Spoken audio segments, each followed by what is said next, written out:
Okay, so now I would like to take up the interesting question of this Tibetan letter, which is called A-chung, or little a. And this has been highly controversial in the field. Lots of people have different ideas as to what it stood for.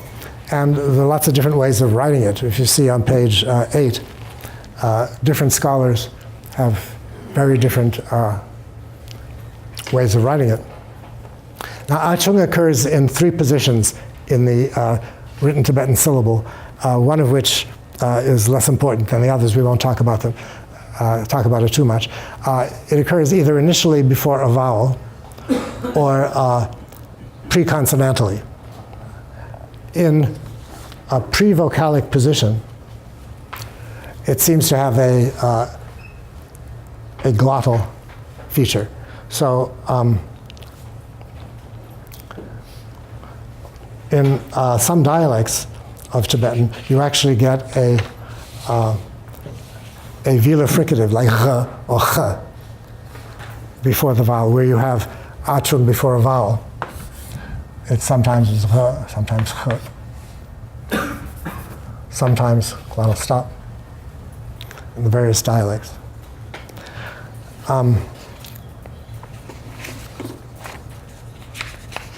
Pre-consonantally, it's a different story. Pre-consonantally, it definitely seems to be a nasal.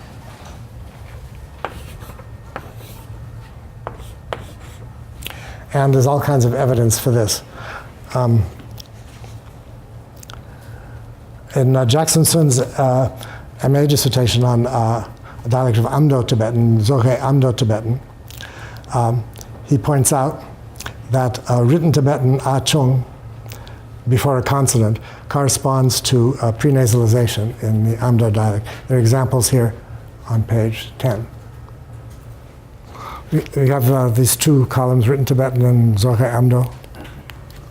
Okay, so in written Tibetan, where you get the A-chung, in this dialect of Amdo, you get prenasalization. Same thing happens with the m-prefix. So how come Tibetan has 2 nasal prefixes? It has both the m and the A-chung. And again, Jackson has a good explanation for this. The m prefix in Tibetan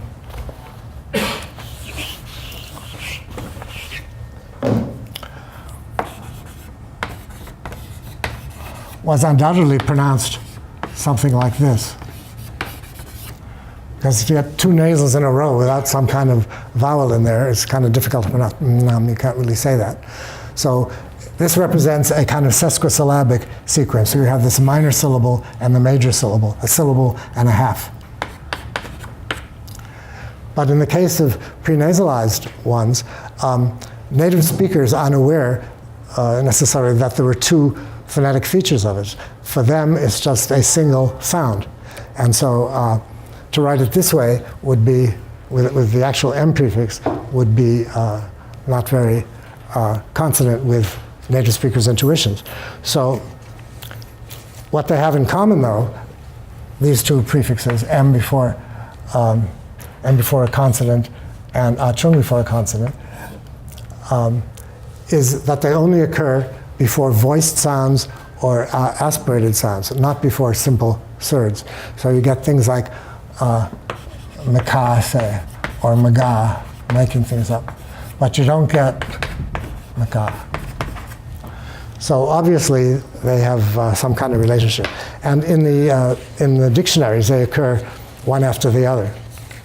You get the order of the prefixes in Tibetan dictionaries, this is on page 12, is G, D, B, M, A-chung, R, L, S, and so forth. So the M and the A-chung are recognized to be similar. Okay. Other pieces of evidence for that, this is on page 11 now, that in central and western dialects of Tibetan, in compounds with a second element begins with A-chung, the latter is sometimes pronounced with a nasal onset. So My written Tibetan pronunciation is not so good, but let's say to get dun becomes gen dun, ka dun becomes kan dun, and so forth. So it's a nasal.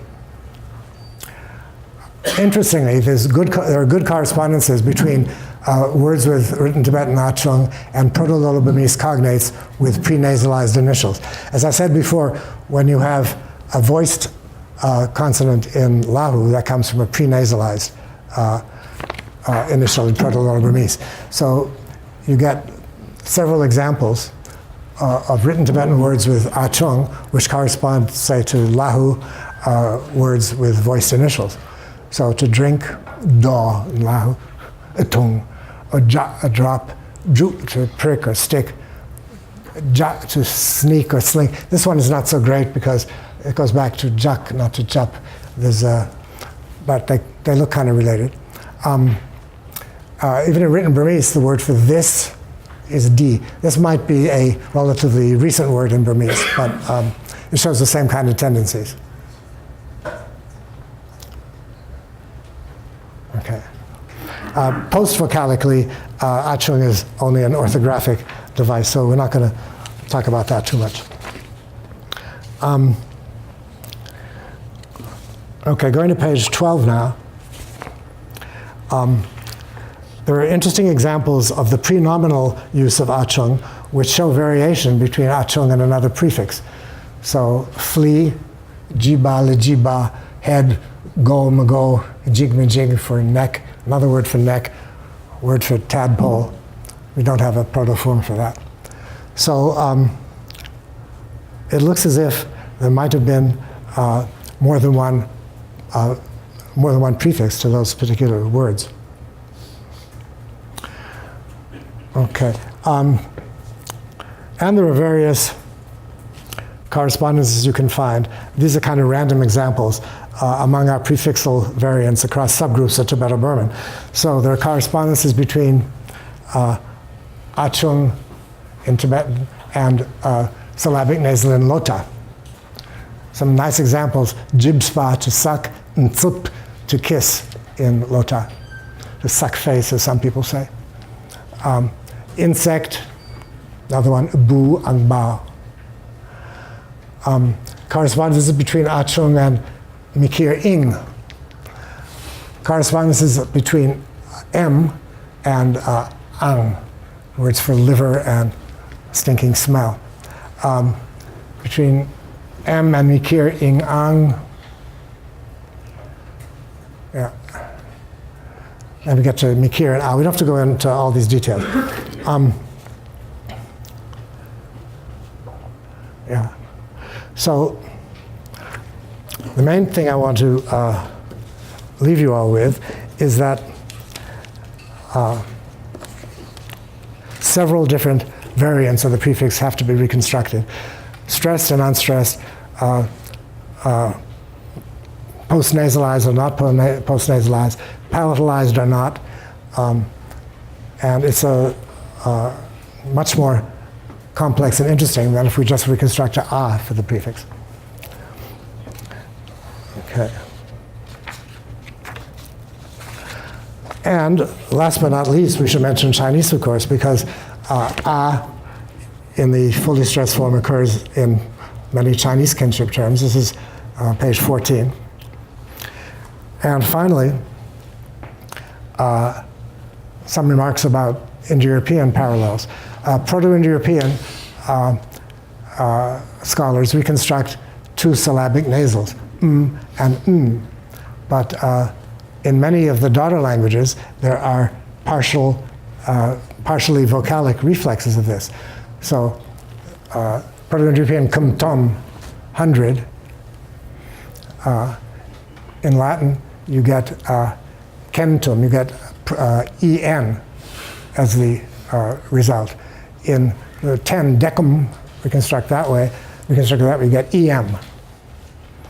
And these other examples. Immortal is a privative or negative prefix syllabic n, and it becomes a in Sanskrit and Greek.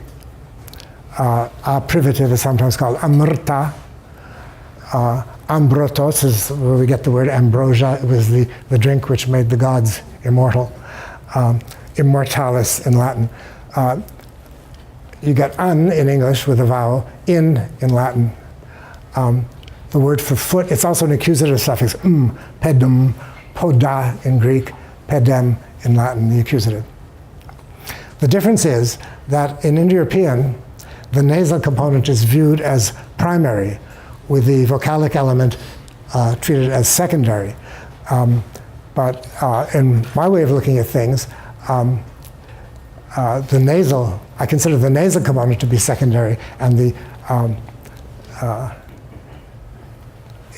nasal component should be secondary to the glottal component. But this could be a distinction without a difference, because how can you pronounce these things without putting in vowels, even at the proto form? You've got to have some kind of schwa-like thing in there.